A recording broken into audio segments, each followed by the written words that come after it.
Aujourd'hui, la quasi-totalité des habitats de la planète ont été colonisés par les animaux, alors même que certains présentent des conditions de vie relativement difficiles. Parmi ces environnements, on trouve les milieux de haute altitude qui présentent un certain nombre de contraintes pour les mammifères, dont la plus importante étant le manque d'oxygène, aussi appelé hypoxie.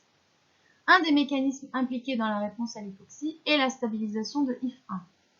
Il agit principalement en activant la glycolyse anaérobie et en réduisant le métabolisme aérobie mitochondrial grâce à la modification des sous-unités des complexes de la chaîne respiratoire. Une étude comparant les réponses à l'hypoxie des souris et des rats a montré que chez les souris, une espèce plus adaptée aux hautes altitudes, il existait une corrélation entre le niveau d'expression d'IF1-alpha, qui est une des sous-unités du complexe, et les réponses ventilatoires et métaboliques observées sous hypoxie. A contrario, cette corrélation est absente chez les rats.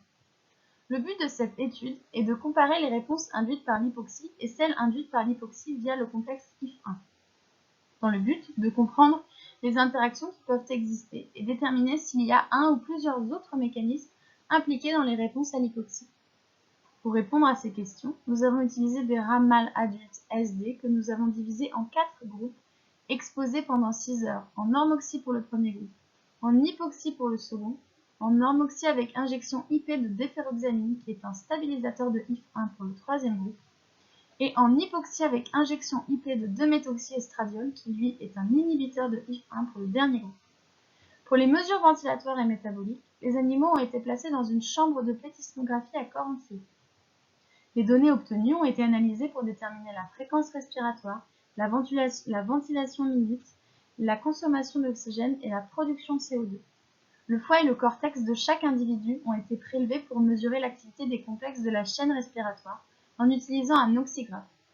La première figure représente les réponses ventilatoires et métaboliques obtenues dans chaque groupe expérimental.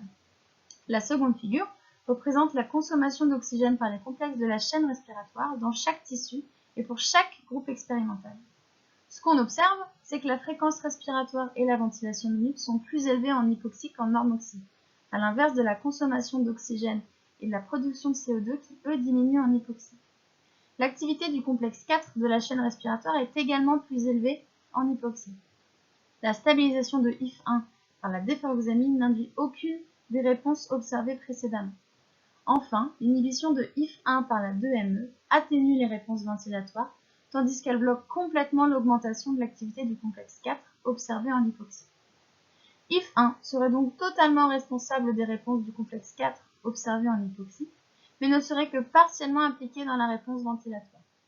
L'ensemble de ces résultats suggère qu'un autre mécanisme, indépendant ou complémentaire au complexe IF1, entraîne l'apparition des réponses ventilatoires à l'hypoxie, qui seraient ensuite amplifiées par IF1 pour donner l'hyperventilation, mécanisme d'adaptation bien connu chez les mammifères.